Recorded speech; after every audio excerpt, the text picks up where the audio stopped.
Udah minum berbagai obat, tetapi batuk nggak sembuh-sembuh. Segera periksa ke dokter, bisa jadi itu cystic fibrosis.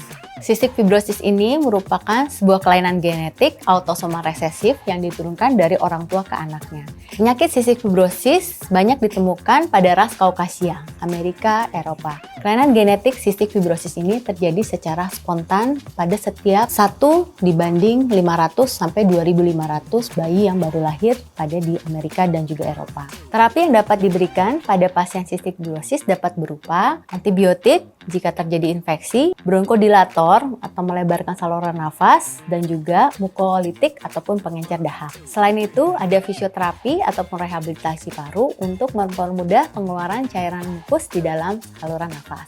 Harapannya pada pasien cystic fibrosis tetap dapat memiliki kualitas hidup yang baik.